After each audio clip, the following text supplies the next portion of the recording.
120여 년 전 미국은 혁신과 변화의 시기를 맞이하고 있었습니다.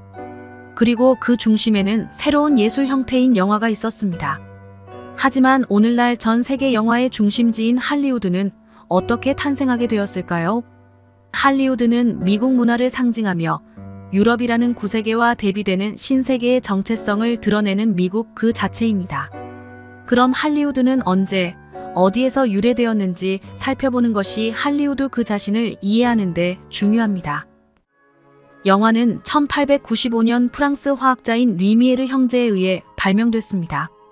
그들은 영화 필름을 만들었고 카메라와 영사기를 만들어 1895년 파리의 살롱에서 관객들에게 표를 팔고 그들의 영화 기차의 도착을 유료로 보여줬습니다.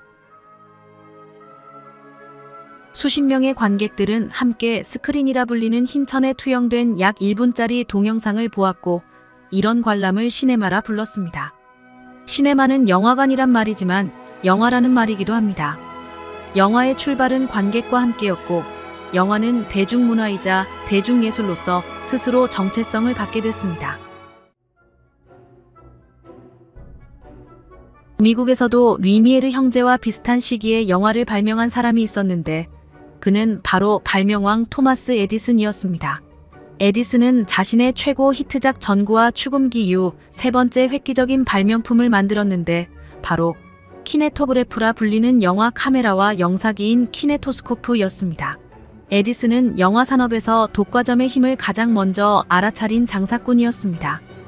에디슨은 무자비한 장사꾼이었는데 그의 경쟁 영화 제작자가 에디슨의 카메라를 사용하지 않고 몰래 프랑스제나 독일제의 카메라를 유럽에서 들여와 영화를 촬영하는 것이나 에디슨의 영사기가 아닌 다른 제작사의 영사기를 사용하는 것을 법적으로 그리고 불법적으로 방해했습니다.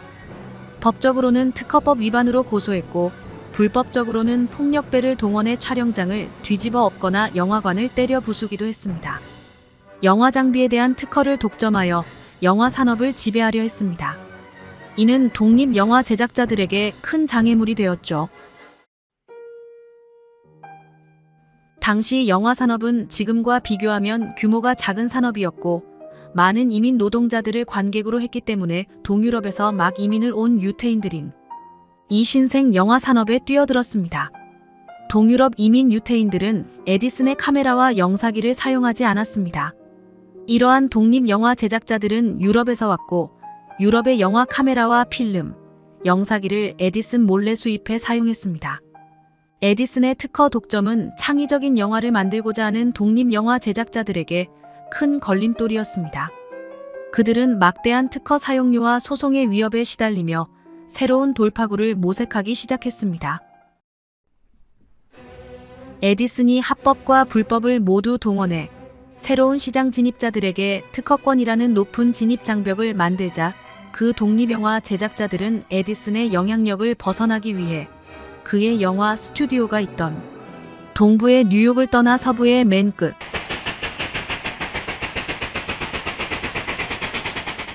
캘리포니아로 이주했습니다. 독립영화 제작자들은 캘리포니아의 로스앤젤레스 그리고 작은 마을 할리우드에서 새로운 시작을 꿈꾸었습니다. 이들 독립영화 제작자들은 당시 최신 기술의 카메라였던 프랑스와 독일 카메라를 사용해 미국 LA에서 영화를 만들기 시작했습니다. 자주 비가 내려 영화 촬영이 중단되곤 했던 뉴욕과는 달리 캘리포니아의 사막은 하루 종일 1년 내내 영화를 야외 촬영하기에 좋았으며 다양한 지형은 다양한 배경을 제공했으며 저렴한 토지 가격은 스튜디오 설립에 큰 도움이 되었습니다.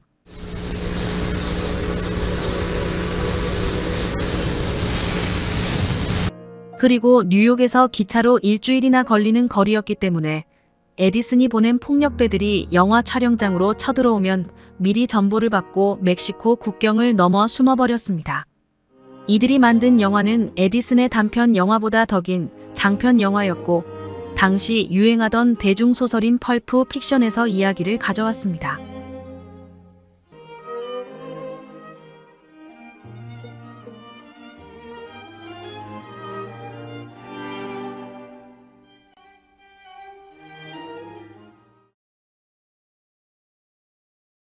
1910년대에는 동유럽 유태인 출신 제작자들이 LA에 할리우드를 세웠고 그들이 벌어들인 막대한 돈으로 자신들의 세계를 만들었습니다.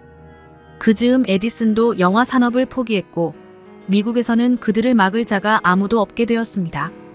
에디슨의 독과점을 피해 서부로 이주했지만 이들은 자신들의 영화 제국을 만들고 이를 독과점으로 운영하기 시작했습니다.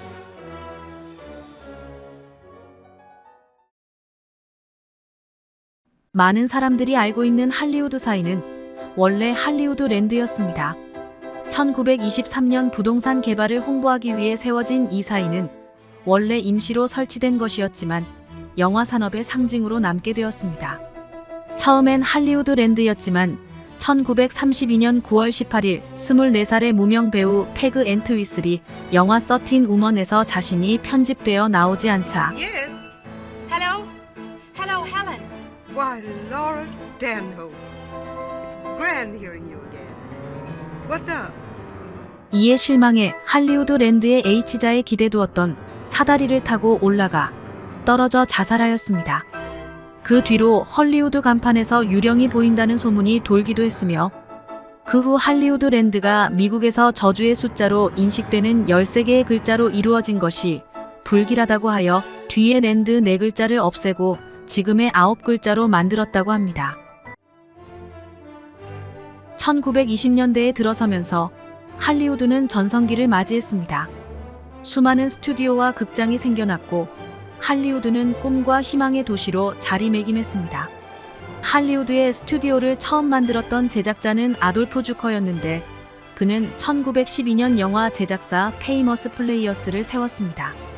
그리고 1916년 영화 배급사였던 파라마운트 픽처스를 인수해 영화 제작사와 배급사가 수직으로 통합된 스튜디오 시스템을 처음으로 세웠습니다. 파라마운트는 자사에서 제작한 영화를 우선적으로 배급했고 영화를 구매하는 극장에 자사 영화를 끼워 팔거나 강매하고 일괄 구매하는 블록 부킹을 시행했습니다. 그렇게 축적한 자본으로 1920년대에는 주요 도시 영화관들을 인수해 제작, 배급, 상영에 이르는 수직 통합 시스템을 만들었습니다. 작은 마을에서 시작된 할리우드는 이제 전 세계 영화의 심장이 되었습니다. 그 시작에는 수많은 어려움과 도전이 있었지만 열정과 혁신으로 가득 찬 사람들이 있었기에 가능했습니다. 다음 시간에는 무성 영화의 황금기와 찰리 채플린의 숨겨진 이야기들을 함께 알아보겠습니다.